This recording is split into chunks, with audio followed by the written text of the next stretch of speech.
संतोषी माता की व्रत कथा। एक बुढ़िया थी और उसके 7 बेटे थे। 6 कमाने वाले थे, एक निकम्मा था। बुढ़िया माँ 6 पुत्रों की रसोई बनाती, भोजन कराती और पीछे से जो कुछ बचता तो 7वें को दे देती थी। परंतु 7वां पुत्र बड़ा भोला भाला था, मन में कुछ विचार नहीं करता था। एक दिन वह अपनी बहू से बोला, देखो मेरी माता का मुझ पर कितना प्रेम है। वह बोली, क्यों नहीं, सबका जूठा बचा हुआ तुमको खिलाती है। वह बोला, ऐसा नहीं हो सकता, मैं जब तक आंखों से न देखूं मान नहीं सकता। बहू ने हंसकर कहा, देख लोगे तब तो मानोगे। कुछ दिन बाद बड़ा त्योहार आया। घर में 7 प्रकार के भोजन और चूरमा के लड्डू बने।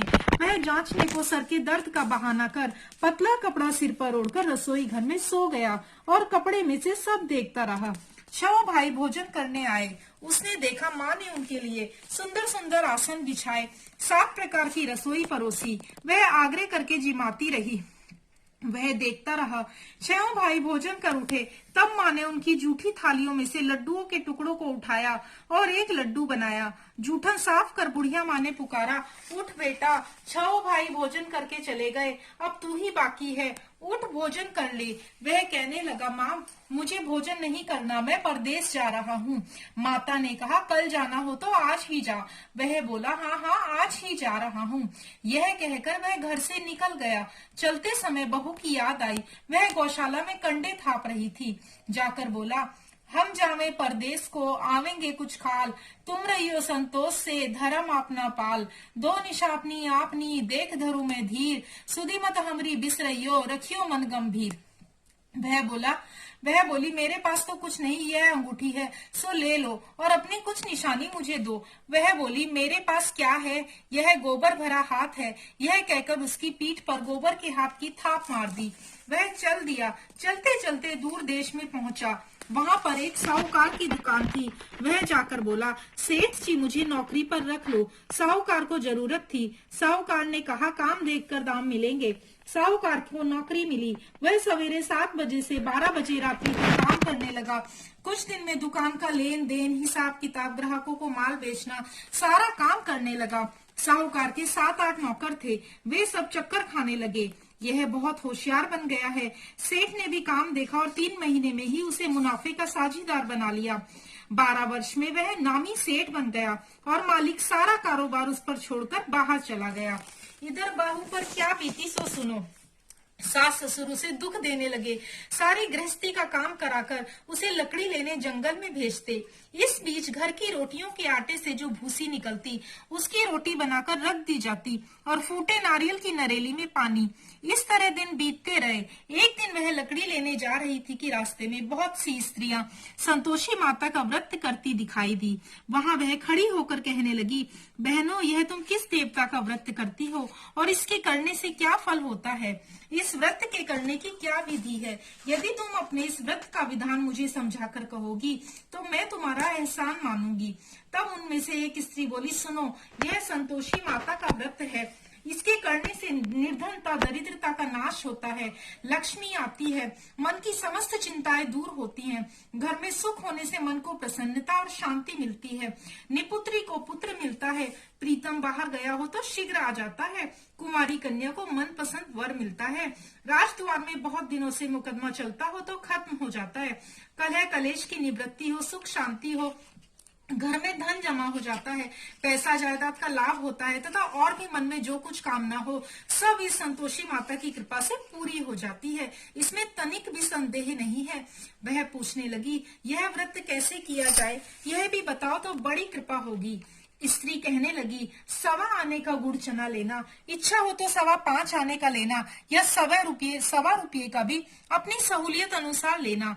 बिना परेशानी, श्रद्धा और प्रेम से जितना भी बन सके सवाया लेना। 5.25 पैसे से 5.25 आने तथा इससे भी ज्यादा शक्ति और भक्ति अनुसार गुड़ और चना ले। हर शुक्रवार को निराहार रहकर कथा सुनना या फिर पढ़ना। इसके बीच क्रम टूटे नहीं, लगातार नियम पालन करना। सुनने वाला कोई न मिले तो घी का दीपक जलाकर रखना, उसके आगे जल के पात्र को रखकर कथा कहना, परंतु नियम न टूटे। जब तक कार्य सिद्ध न हो नियम पालन करना। कार्य सिद्ध हो जाने पर व्रत का उद्यापन करना। 3 मास में माता पूरा फल प्रदान करती है। यदि किसी के खोटे ग्रह हो तो भी माता 1 वर्ष में अवश्य सिद्ध करती है। कार्य सिद्ध होने पर ही उद्यापन करना चाहिए, बीच में उद्यापन नहीं करना चाहिए। उद्यापन में 2.5 सेर आटे का खाजा तथा इसी अनुसार से खीर तथा चने का साग करना। 8 लड़कों को भोजन कराना। जहां तक मिले देवर जेठ भाई बंधु कुटुंब के लड़के लेना, न मिले तो रिश्तेदारों और पड़ोसियों के लड़के बुलाना। उन्हें भोजन कराकर यथाशक्ति दक्षिणा देना। माता का नियम पूरा करना। उस दिन घर में कोई खटाई न खावे। यह सुन बुढ़िया की बहू चल दी। रास्ते में लकड़ी के बोझ को बेच दिया और उन पैसों से गुड़ चना ले माता के व्रत की तैयारी कर आगे चली और सामने मंदिर देख पूछने लगी, यह मंदिर किसका है? सब कहने लगे, यह संतोषी माता का मंदिर है। यह सुन माता के मंदिर में जा माता के चरणों में लौटने लगी, विनती करने लगी, हे माँ, मैं दीन हूँ, निपट मूर्ख हूँ, व्रत के नियम कुछ नहीं जानती, मैं बहुत दुखी हूँ।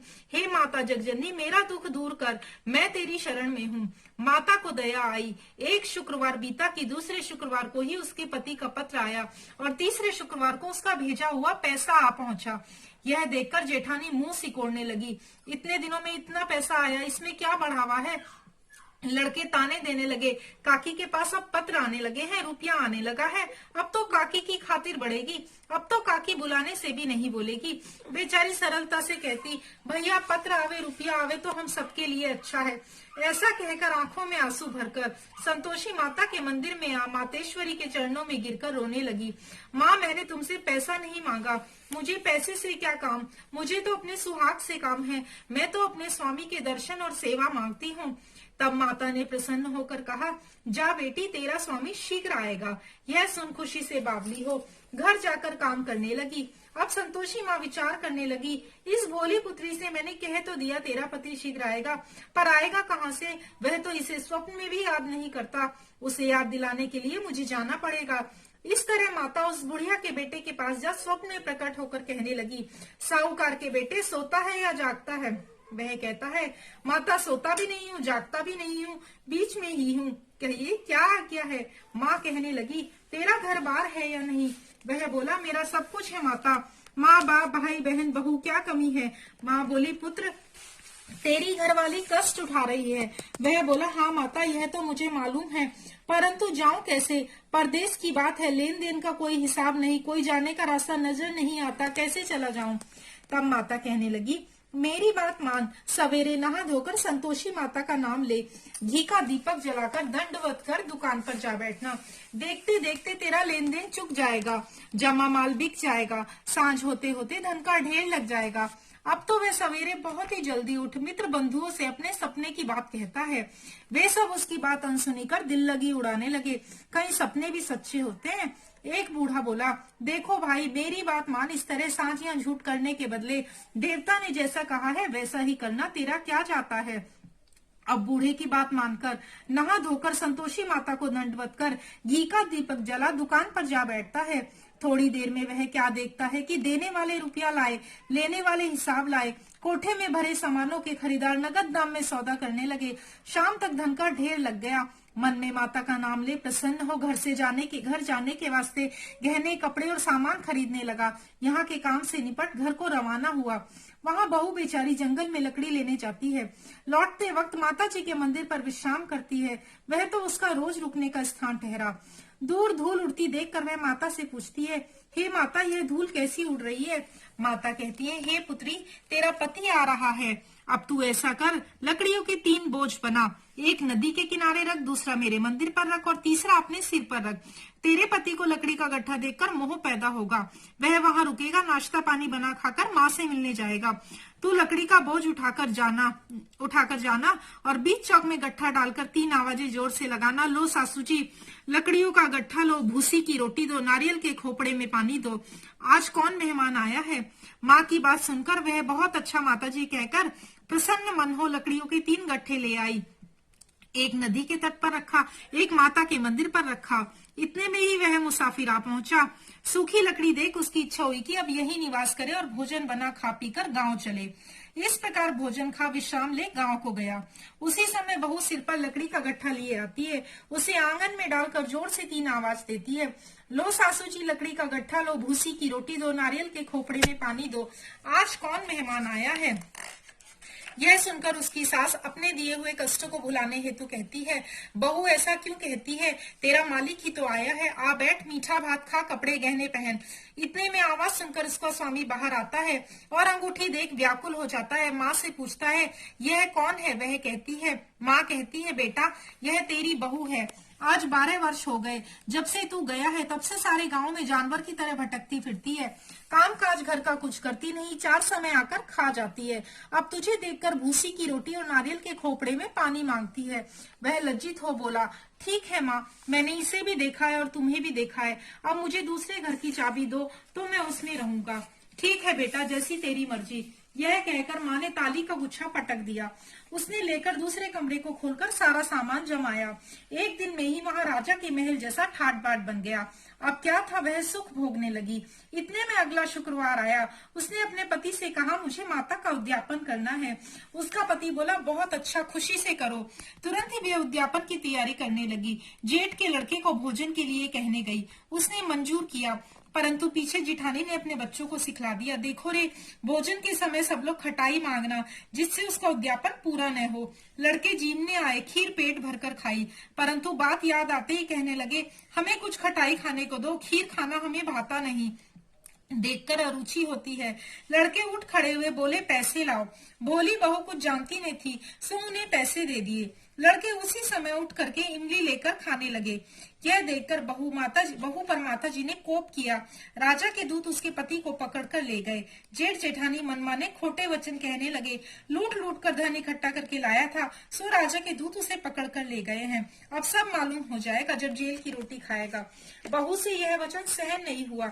रोती रोती माता के मंदिर में गई और कहने लगी, माता तुमने यह क्या किया? हंसाकर क्यों रुलाने लगी?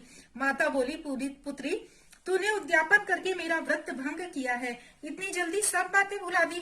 वह कहने लगी, माता भूली तो नहीं हूँ, मैं कुछ अपराध किया है, मुझे तो लड़कों ने भूल में डाल दिया, मैंने भूल से उन्हें पैसे दे दिए, मुझे क्षमा करो माँ। माँ बोली, ऐसी भी कहीं भूल होती है? वह बोली, माँ मुझे क्षमा कर दो, मैं फिर तुम्हारा उद्यापन करूंगी। माँ बोली, अब भूल मत करना। वह बोली, अब भूल नहीं होगी। अब बताओ वे कैसे आवेंगे? माँ बोली, पुत्री जा, तेरा मालिक तुझे रास्ते में ही आता मिलेगा। वह निकली। रास्ते में पति आता मिला। उसने पूछा, तुम कहाँ गए थे? वह कहने लगा, इतना धन जो कमाया है उसका टैक्स राजा ने मांगा था, वह भरने गया था। वह प्रसन्न हो बोली, भला हुआ, अब घर चलो। कुछ दिन बाद फिर शुक्रवार आया। वह बोली, मुझे माता का उद्यापन करना है। पति ने कहा, करो। वह फिर जेठ के लड़कों को भोजन करने के लिए बुलाने गई। जेठानी ने एक दो बातें सुनाई और लड़कों को सिखा दिया कि तुम पहले ही खटाई मांगना। लड़के गए, खाना खाने से पहले ही कहने लगे, हमें खीर खाना नहीं भाता, जी बिगड़ता है, कुछ खटाई खाने को दो। बहू बोली, खटाई खाने को नहीं मिलेगी, खाना खाना है तो खाओ। यह कहकर ब्राह्मणों के लड़के लाकर उसने भोजन कराया। यथाशक्ति दक्षिणा की जगह एक एक फल उन्हें दिया। इससे संतोषी माता प्रसन्न हुई। माता की कृपा होते ही 9वें मास उसको चंद्रमा के समान सुंदर पुत्र प्राप्त हुआ। पुत्र को लेकर प्रतिदिन माता जी के मंदिर को जाने लगी। माँ ने सोचा कि रोज आती है, आज क्यों न मैं ही उसके घर चलूं, इसका आसरा देखूं तो सही। यह विचार कर माता ने भयानक रूप बनाया। गुड़ और चने से सना मुख, ऊपर से सूंड के समान होठ, उस पर मक्खियां भिन भिना रही हैं। दहलीज में पैर रखते ही उसकी सास चिल्लाई, देखो रे, कोई चुड़ैल डाकिनी चली आ रही है, लड़कों इसे भगाओ नहीं तो वह सबको खा जाएगी। लड़के डरने लगे, चिल्लाकर खिड़की बंद करने लगे। बहू रोशनदान में से सब देख रही थी। प्रसन्नता से पगली होकर चिल्लाने लगी, आज मेरी माता मेरे घर आई है। यह कहकर बच्चे को दूध पिलाने से हटाती है। इतने में सास का क्रोध फूट पड़ा। मरी, इसे देखकर कैसे उतावली हुई जो बच्चे को पटक दिया। इतने में माँ के प्रताप से जहाँ देखो वहाँ लड़के ही लड़के नजर आने लगे। बहू बोली, माँ जी, मैं जिनका व्रत करती हूँ यह वही संतोषी माता है। इतना कहे झट से सारे घर के किवाड़ खोल दिए। सबने माता के चरण पकड़ लिए और विनती कर कहने लगे, हे माता, हम मूर्ख हैं, हम अज्ञानी हैं, तुम्हारे व्रत की विधि हम नहीं जानते, तुम्हारा व्रत भंग कर हमने बड़ा अपराध किया है। हे माता, आप हमारे अपराध को क्षमा करो। इस प्रकार माता प्रसन्न हुई। हे माता, बहू को जैसा फल दिया वैसा सबको देना। जो यह कथा सुने या पढ़े उसका मनोरथ पूर्ण करना। बोलो श्री संतोषी माता की जय। ग्रंथ करोड़न में कहा ये सबका है सार। ब्रह्म सत्य सब झूठ जग, ब्रह्म सत्य जग झूठ है, जीवन ही ब्रह्म निहार। जीवन से ही जीवित जगत, माता खेलत खेल, ब्रह्म रूप पहचान लो, कटे जगत की जेल। बोलिए श्री संतोषी माता की जय।